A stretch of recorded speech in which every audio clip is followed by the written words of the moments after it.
What's good, you sexy mother people? Welcome back to Henry Game. We're the YouTubers of Attitude. I'm Jared. Hey, yo. It's November. You know what that means. It's time to review season 11 of the hit Canadian series, Letterkenny. Now, y'all know the drill. Be sure to give this video a like, share, subscribe to the channel, hit the little bell icon, notify post videos, and comment. Follow all of our social media Twitch. Got good news for 8 years.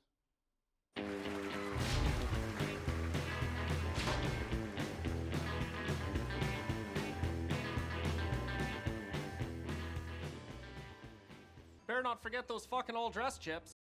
Episode 1. Yeah, not a lot happens in this episode. We're just here to talk about the greatest chip flavor of all time. And so it happens I have a nice little bag of mine right here. The best chip flavor of all time. All dressed. This is from my trip to Canada. Obviously, all dressed chips is the best flavor. Like, that's literally it. Like, there needs to be discussion because there's a chip contest to determine, a flavor that they can make up of their own. But all dressed chips is out of the running because, I mean, that's just technically unfair because it's like it is the best. Now, I mean, I'm a guy who likes his salt and vinegar, sour cream and onion. What other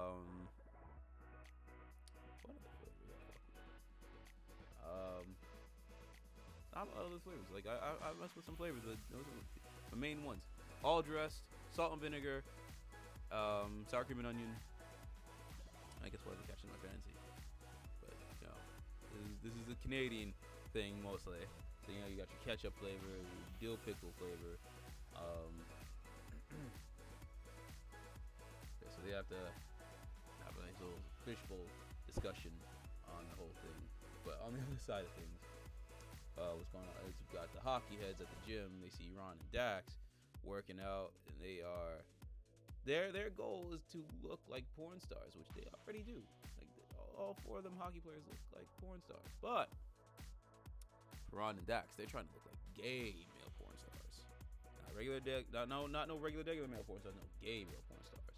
Which, I mean, okay, sure, whatever floats your boat. But that. But actually, I think I situated it more towards Glenn because Glenn is at the gym because he has his Fitspos.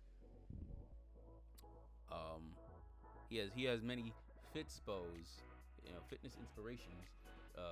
It just happens to know a lot of gay male porn stars and has a gay porn magazine. The footage here shows no, I can't show that. Can't show that. It's out of pocket. Glenn, my guy.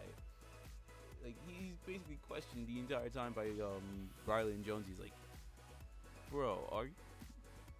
Like, it's okay if you're gay, but, like, are you? Because, like, the signs are there. And, like, it doesn't help Glenn's case in this matter because he's like, oh, I had a prostate exam that's by a guy that's not a doctor. Flag on the play, sir. What? Like, no. What? So if you have these non-male doctors giving you prostate exams, bro, that's a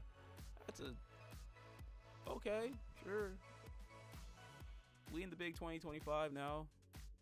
This was like what, a year or 2 ago. But either way, it is what it is. I ain't here to judge.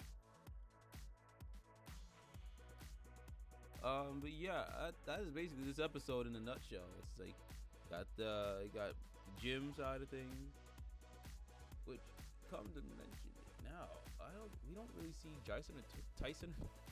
Tyson or Joint Boy really until the end of the season.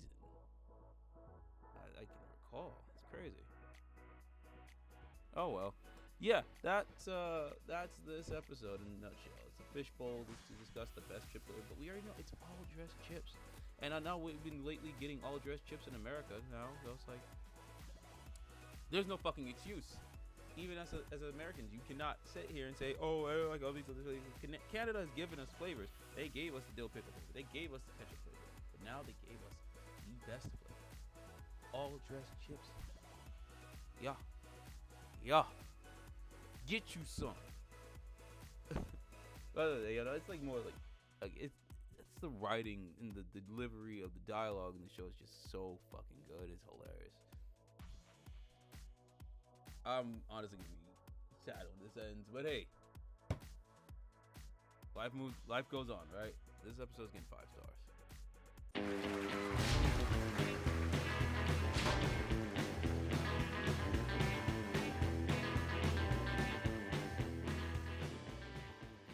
Who hath done it yet? Episode 2. I guess this is this is like more of a bottle episode like the last one, because like the last episode was in the forum hall, or I think it was the ag hall. They were at the ag hall, the bar, and the gym. This episode is the barn, the church. That's really it. It's not like they weren't at Modine's. They were just at the church. They were at the barn. Well, Wayne and Dan were. Because like, all right. So this episode,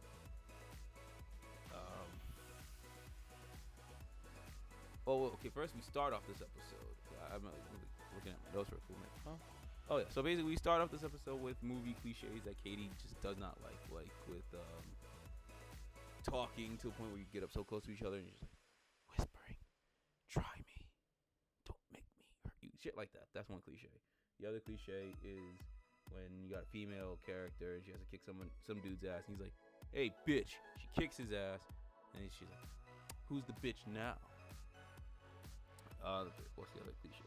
Oh, I'm not doing that. I'm not doing one of the cliches. No, the non-speaking. What? No, I'm not doing that one. It'll be clipped here. You'll see it in the clip. And then then the last one, the fourth cliche is taking deep breaths before delivering a line. Yeah, I'm not doing it. I can't risk getting hiccups right now. But yeah, that.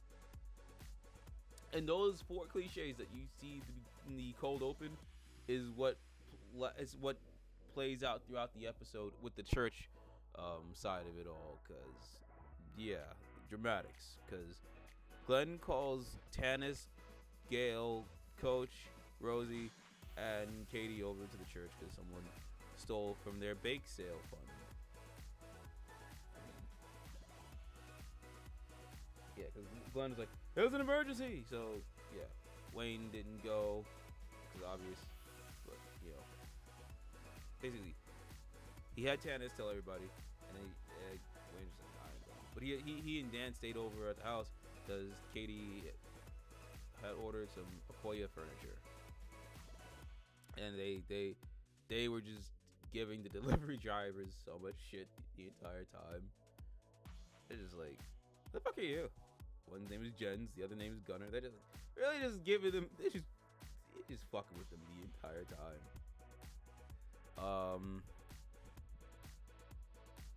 That's literally it for Wayne. That's literally it for Wayne and Dan. They're just fucking with these Akoya delivery guys. I felt bad. I kind of felt bad. Like, I get it. They were a little off their delivery time, but like, damn, I have to give them shit for it. And then, yeah, mostly at the church stuff, it's just all of them gathered. And then you got Stuart enrolled there. And that's where, like, actually, again, it's like most of the movie cliches, but we're also learning a lot of things. We learned non-sexual ways to protect your virginity, like soaking, docking, and obviously, you if you know, you know. And it's like, damn, there's no fun in it, but hey, it is what it is, right? It is what it is.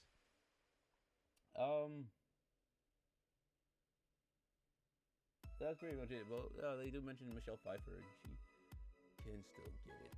Yeah. And you just got Wayne and Rosie being cute. It's all fun. You like that. You just like to see that. Love is great. You just gotta love, man.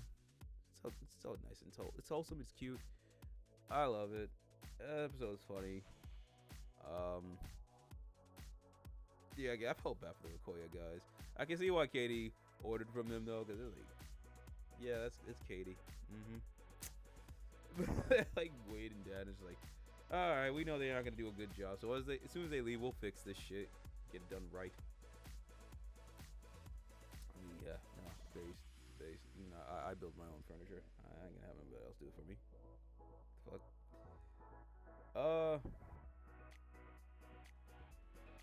That shit's funny. Yeah, that's a funny episode.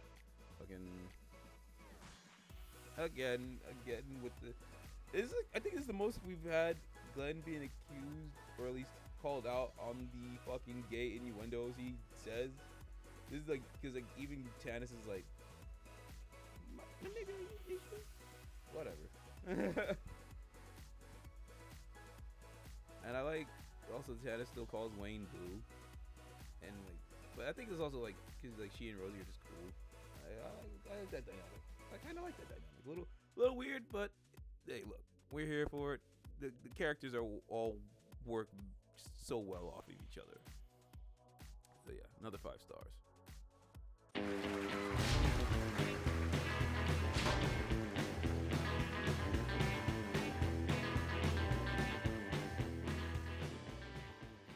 Fucking Gregory. You're not supposed to give dogs human names. Bullring's laughing at you, you fucking labradoodles. Episode 3. Already halfway through the main plot of the season. I think starting this episode is where we begin the overarching part, because we hear about Jive and Pete. Okay, first off, before I get to Jive and Pete, first there was the cold open was from Gail and Bonnie about a hockey themed menu over at Modine's, and I'm hearing all these hockey names. I'm like, okay, cool. I know some of those names, but where's Tim Hortons on this list? No mention of Tim Hortons, but Tim Hortons does get mentioned later in the season.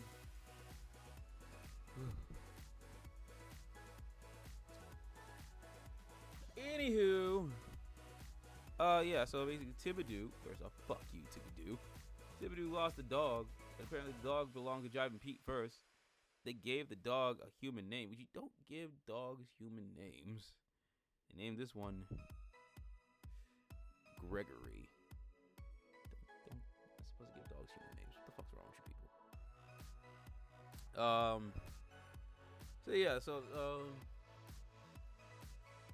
Everybody's looking for the dog, or like to help look for the dog, and apparently Glenn is also good at searching for missing dogs. That's pretty good. Well, obviously we all know Rosie's an expert at it from her time with like rescue shelters and stuff like that. What else am I missing here? Nothing else really. So we got the CEO of Wayne and Glenn, and then you got Katie and Rosie. They're all looking for Gregory, but then Dan is doing his own thing. Skid's the one who brings it up to them, the whole missing dog in the first place. So the Skids and Dan have their little side quest to look for the dog using a psychic, or in this case, Dan's sweetie Ellen. We love Ellen here. She's awesome. Technically, she was spot on. But I'll get to that in a bit. We got the hockey heads doing beer league. Well, first they were supposed to have a gym date with these girls, April and May, and they came up from the city, but they ran late. But at least what I liked about those two girls at first, they had accountability. They said, "Yo, we was late. That's our bad. We're sorry, but we're here now. Can we make it up to you? We're here for our gym date." But these two dumbass nutsacks are like, "Yeah, we're gonna just go to our beer league because y'all was late. We got our beer league." And the girls are like, "Oh, can we come?" But they're like, "Hell no! You come when you come here. We got targets on our back. And we're gonna get chirped the entire fucking time. So no, maybe next time." I mean, I get, like, yeah, that's their thing. They don't want to involve their sweeties. In this case, they're wheeling. The snipes they're wheeling. I get it, but at the same time, it's like I honestly would have gave them points for that. I'm like, You got it. You was late.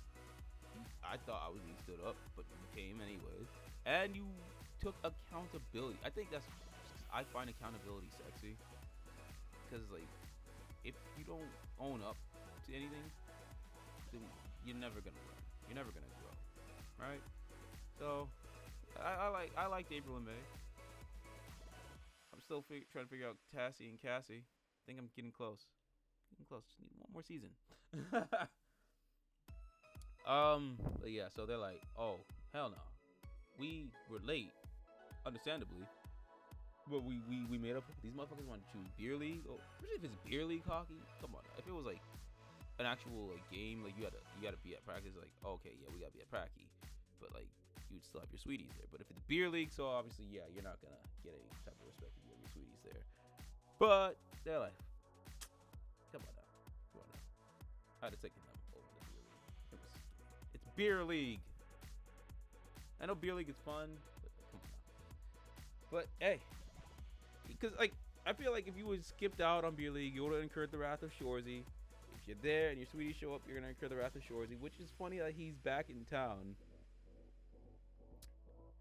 for this, because this is during the time of the series Shorsey, and if my notes are correct from the last season, he had just left.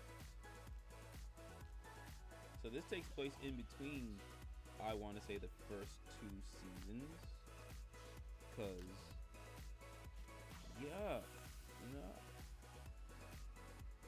he was off to Sudbury after the last season, and then Shoresy season 1 took place, so I guess he's back after the first season, and then he'll be back at Sudbury, so season 2 will happen, and then the next season of Letterkenny will be the last. So it's like, I like how they coincide with each other, but either way. So yeah, you're gonna face Shorty's wrath, regardless. But then the girls show up, gotta get payback. It's like, oh, they're gonna get mocked and ridiculed? Bet.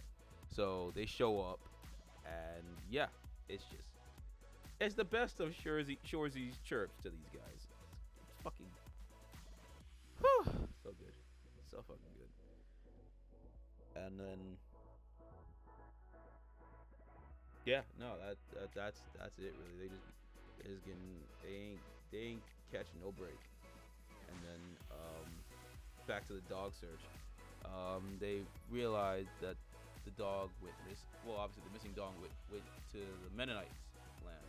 So obviously you got the Mennonites dealing with Noah and Anita Dick, which is funny because when the Skids and Dan were with Ellen, what they saw in their tea leaves was a D, an A, and an N, and then it was the shape of a dick. Obviously, you'll see it in this footage.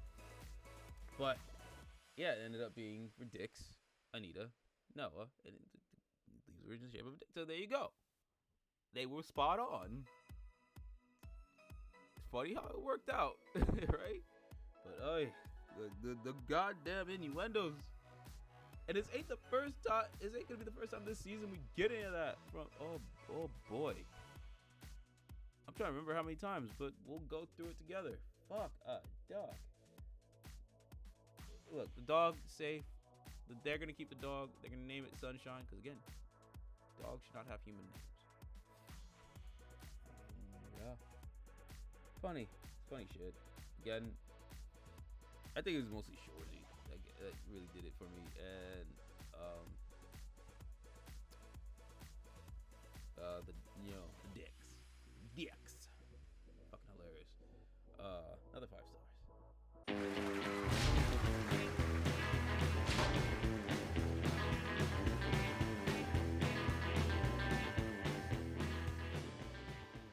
Yeah, let your freak flag fly. Episode 4. Yeah, this is ain't no way to get around this one. So I mean, yeah, we had some interesting talk of pee at the cold open. So cool. The brunt of this episode is mostly dealing with Gail and her leaked nudes. So obviously Rosie ain't having it. Katie ain't having it. Wayne's like, yo, how are we gonna deal with this? They're like, nah, we got this. And Bonnie joins in the crusade of vigilante justice. Don't let Kingpin hear y'all say that, because he'll be like, I heard there were some Canadian vigilantes trying to dish out their own type of vigilante justice, and that just will not do. I hope that was pretty good D'Onofrio Kingpin impression. But yeah, so the girls go around town trying to figure out what the fuck. They go to McMurray's, because obviously Bonnie's like, yeah, my brother's a piece of shit. Y'all, yeah, it's true. McMurray's a piece of shit. And as much as McMurray's a piece of shit, he ain't the one who leaked the news. He's like, maybe it was Jim Dickskin. He was right there. Dickens was standing right there, because he's like, yo, we about to all have a hot tub party? She's like, nah, not anymore. Fuck this shit. I ain't do that. I'd rather have my balls cut off if I did some shit. And yo, good guy Jim Dickens. Good guy Jim Dickens. Cause yeah, no, don't be out here doing some fucking dumb shit like that. Like, they explain the rules. If you get in the nude, don't share that with people like that. Don't be sending it out. Like, if you're, within your friend circle, whatever, I don't know. I still feel a little iffy on that personally. I don't think, like, I should be sharing. If someone is sending me nudes, then it's just meant for my eyes only. So I don't really be showing it to people. So what the fuck? Again, if you're gonna show it to your friends, fine. Keep it within a close circle, but don't be sending it out to other people, because that's just disgusting. And yeah, castration should be punishment for that. And then they go to Riley and Jonesy, and they're like, hell no. We show it with our, we show it within our circle. We don't send that shit out. The fuck? Like, they're like, yo, I had to delete mad apps, things that I need for everyday use, to make room for, like, how many news do you think you get? It's crazy. It's crazy. Well, I can't talk shit. I mean, allegedly. Don't watch that. Yeah. So they go to the skids, but before they get to the skids are dealing with their own thing, that they're trying to work with Goldstein on selling drugs. So it's like not much going on there, really. I mean, it gets referenced again. I think in another episode. But it's still funny. I like, Goldstein. He's funny. He's a funny addition to the ensemble, And yeah, so they go to the skids. Well, the skids show up, and then they're like, we ain't getting to nobody, obviously. Boom! Katie has to fucking choke this motherfucker. But first he had to be like, tighter! Freak ass nigga. You know he was on some freak. Oh no, he was on some real freak time. This episode. Oh god, I don't want to say. But we find out it's Jive and Pete. Jive and Pete on some dumb shit, man. That's crazy. That's another thing Jive and Pete is doing. And just to get to it, there's like all these problems are gonna lead into the 6th episode. So I'm gonna tell you right now. From what I just said about the skids working with Goldstein to sell meth. Yeah, he sells to Jive and Pete. So I just had to connect that real quick. But, obviously, vigilante justice prevails. But Gail needs Jesus, bro. Gail needs Jesus, because she basically said, fuck what? She didn't fuck that. Thank God. But she was just like, I was just, loopy off some cough medicine, need to get some work did in on me type shit. Okay, but we didn't need to. Oh no. This is. I think Gail needs Jesus, because she said, yo, I mess with these dudes who worked at Timmy's and got my own double. Why? She needs Jesus, but I mean, not as bad as Mrs. McMurray, who admitted to fucking the ginger in boots.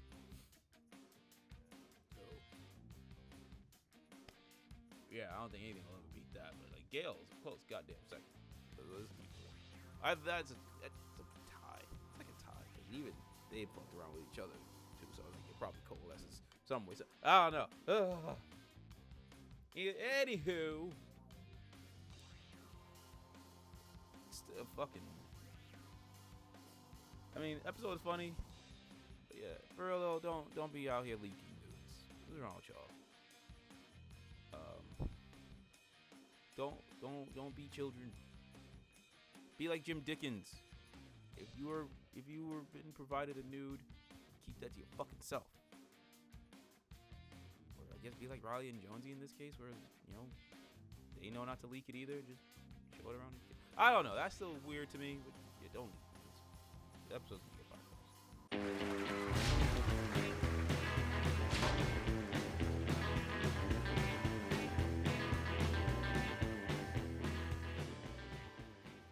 Doc clock, boys. Cowabunga. Occur?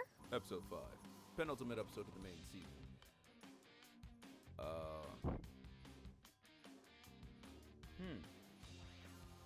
Oh, right.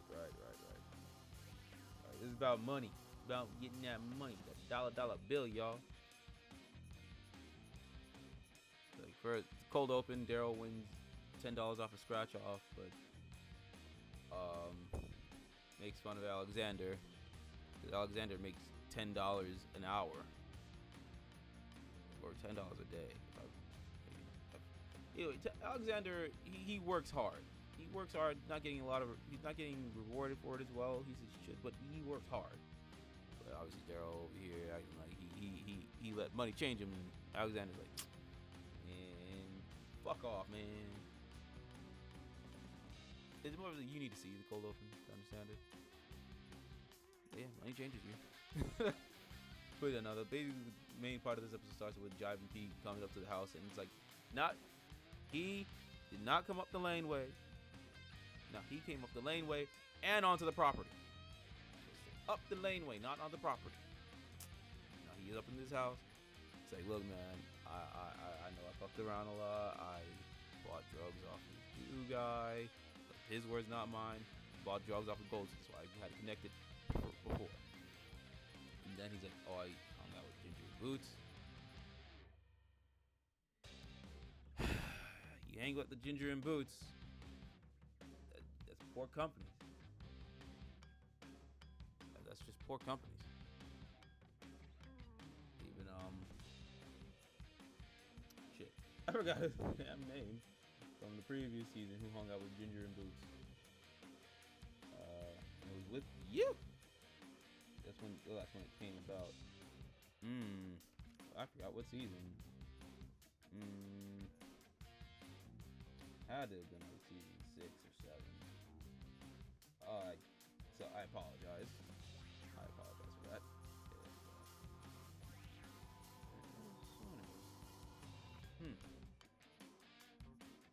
Okay. Yeah. Crack nag.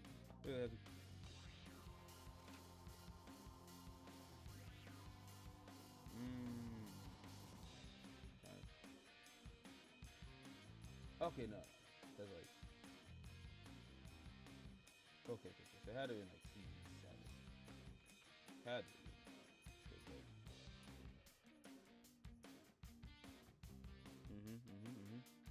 Like literally in real time trying to go through all my notes. I'm trying to remember that one character who hung out with Ginger and Boots.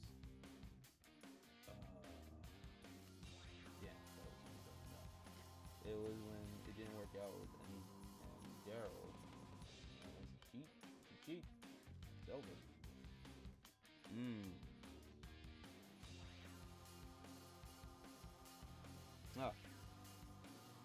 Scotty Wallace, that's his damn name. Oh my god. Basically, you basically like Scotty Wallace. If you hang out with Scotty Wallace, Ginger Boots, you're poor company. Jive and Pete, you are a total DJ. And then you got some shoobies on the property, or they're on the laneway, but these shoobies are just like those influencers of wedding photography. You know. And I hate the fact that she used to be like saying okay. And it's because of my friend. She used to say that. And I'm just like, I was like, please don't say that no more. For my sake, stop saying that. I will never escape it, apparently. Yeah, they're like, oh, hey, can we use your farm? We like the rustic stuff. We don't get this stuff in the city.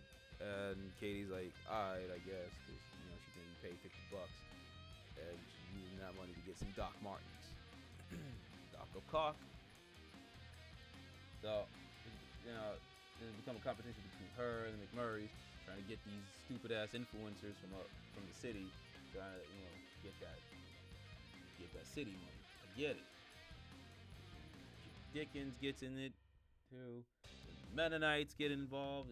More Mennonites. More time with the dicks. All just to get these shoobies on their property to get wedding photography photos and shit. So rustic, so dusty, so all that shit, whatever. But yeah, you know, happens out here too. And we got some more cameos from Shorsey through the hockey section of this episode, because like you got Marianne and Lucianne, who've won back-to-back ships, and now they're coaching. And they have to work with Coach. He's gonna help Marianne and Lucianne with coaching, but it was just more of a test. From Tessa Bonneau and but yeah, they're helping out because they want their cousins. They want their cousins Leonardo, Donatella, Raffaella, and Michelangelo. Cowabunga. They want them to obviously, you know, be trained to be, you know, hockey champs in back ships type shit. Yes, sir.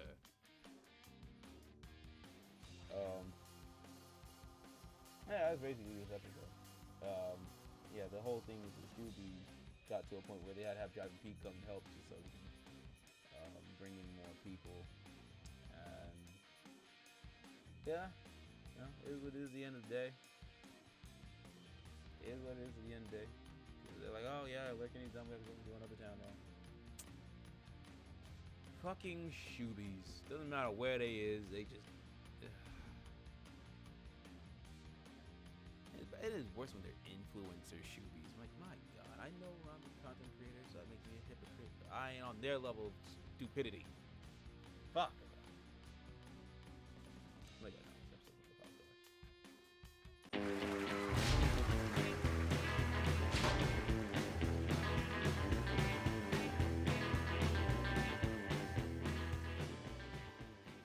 Pitter patter. You're that guy? Future's bright. Episode 6. Alright, so this is the last episode of the main part of the season. Yeah, Driving Pete's just been fucking up because he's always late to work, always smelling like a brewery and a dispensary. So, yeah, he fucking up a little too much, bud. So, Wayne has to, you know, finally put his foot down. Like, yeah, when a fan actor helps help him, but like, if he's fucking up this bad, it's bad for production. You know what I'm saying? Cold open is more about like their favorite darts over the years, stuff like that. But yeah, no, basically the brunt of this episode is Driving Pete. She's not doing too good of a job. Katie got her Doc Martens and now she's that guy. But she's also like, you want to get banged? Wayne needs sunglasses because he's squinting a little too much. Obviously, you know, he's squinting a little too much. I think it's become like how I don't want to say flanderized because, like, you know, like when Cosmo used to be not as dumb as he used to be in Fairly Odd Parents, he got extremely fucking stupid like that, where like Wayne used to squint just a little bit, but now it's just like so much, and it's like yeah, you've been squinting a lot harder over the years, my boy. So yeah, he doesn't need his eyesight is fine. He just needs sunglasses. So he got some sunglasses that make him that guy. And final, he obviously is all about wearing his feminist pride on his sleeve, but now he's playing his fucking. Now he's that guy. And then you got Daryl over here, and how hockey players in Quebec always have the top knot and the man buns. So he's like, now he's that guy. Pressing Eek. Which again, if you cheat, it's over. Yep.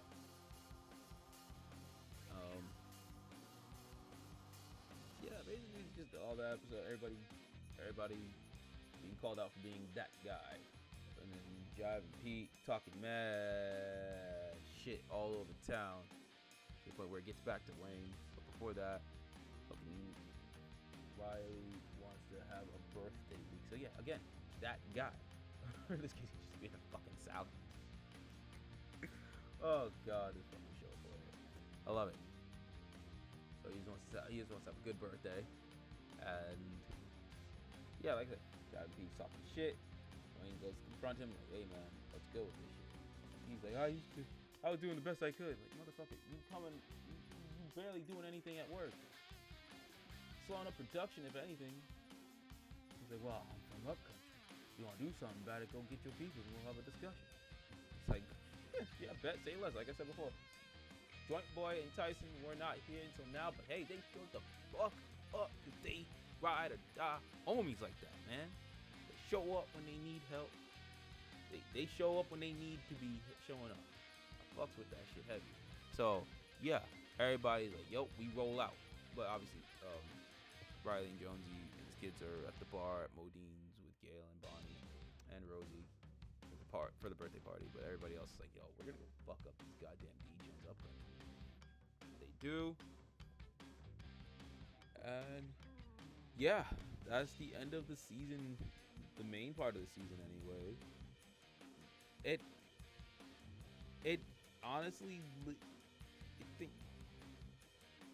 think it was like in the last episode where Pete called Daryl Darnell, and from what I remember from next season, that has some basically they laid the groundwork for the next season in these last two episodes, and I'm like, when I'm rewatching it, I'm like, oh shit, that explains it.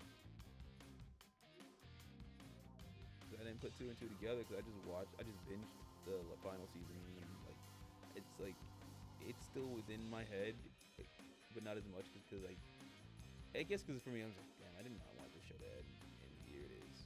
It ended. Alright, but we still got Shorsey. But oh no, yeah, this is it now. We're in the end game now, y'all.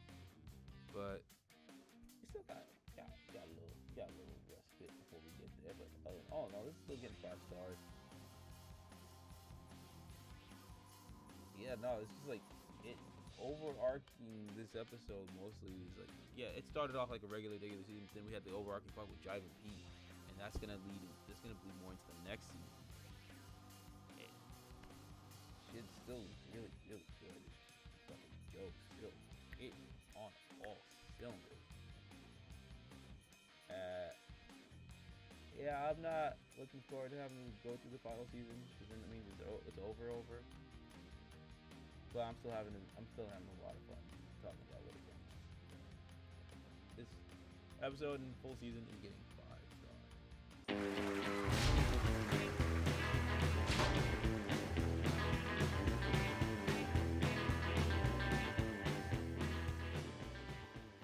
Happy Victoria Day long weekend!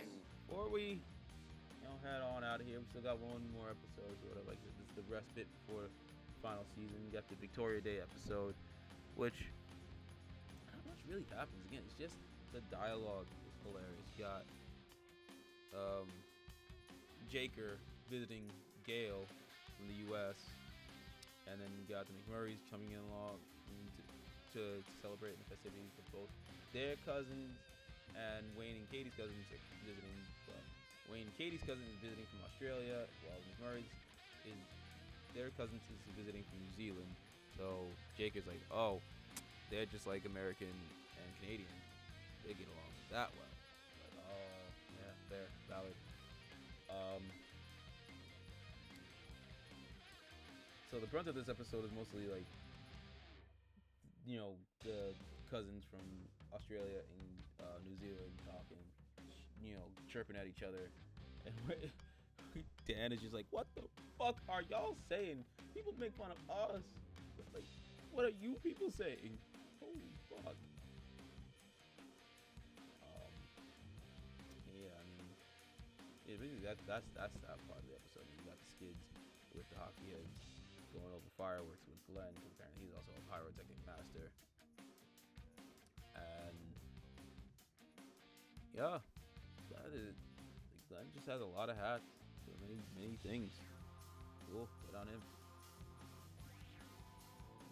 There's not much else in this episode to go over, really. It's just a simple holiday episode. But I guess to pad this out somewhat, I was in Canada around this holiday like a year or two ago, and I was like, damn, I'm gonna miss this holiday. And it's like, basically this is their version of Memorial Day. It happens around that time frame, like a week or so apart from each other. Yeah, like this, I was there, I was up there, I could have been hanging out for Victoria Day weekend type shit, you know what I'm saying? But it's a good time, especially around that time. Definitely was. There was good vibes, good times, good peoples, good, good drinks, good music, all around good. Like I said, good times, good vibes, man. And this made me miss that. So maybe for next Victoria Day, I will try and be out there for the proper festivities, because it looked like a good old time.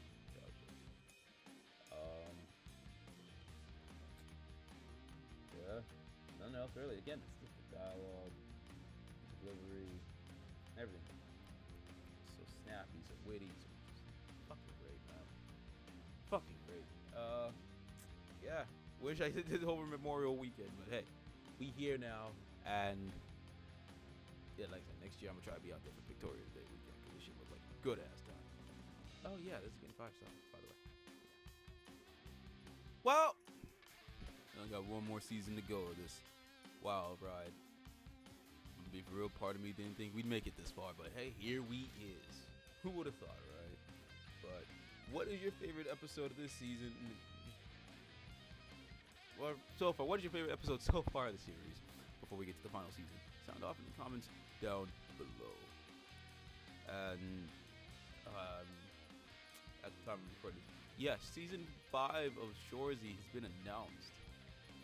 We've got a lot of Shorsey to talk about next year. How we're gonna fit that, I don't know, because I did say we were gonna try and cover Kim's Convenience and Run the Burbs. I don't know. We'll figure it out. We'll sort it out later. But yeah, until then, we got other content. We got superhero time. With Zets and Gojuger. But if you want non-controversial tokusatsu, we have Armasaurs. Honestly, it's a banger show. Check out our reviews about it and check it out yourself on Disney Now, and it'll be on Disney Plus in February. What else we got? We got Digimon Days. Covering Digimon Beat Break. We're gonna get back into Digimon Ghost Game as well in due time. We got K-pop content. We got 2 months, 2 previous months of K-pop Music Monday episodes, and we're gonna have a new one coming up soon. Had to put the November episode on hold because of family, work. I lost my voice, so yeah, now I'm getting that back. And then we got Transformers 1. That review is up. We got the Casper review. We're gonna be working on Fifth Element, K-pop Demon Hunters, Batman Forever, and a whole lot of other stuff got lined up for the rest of the year. So yeah, till then, catch you guys later. Peace.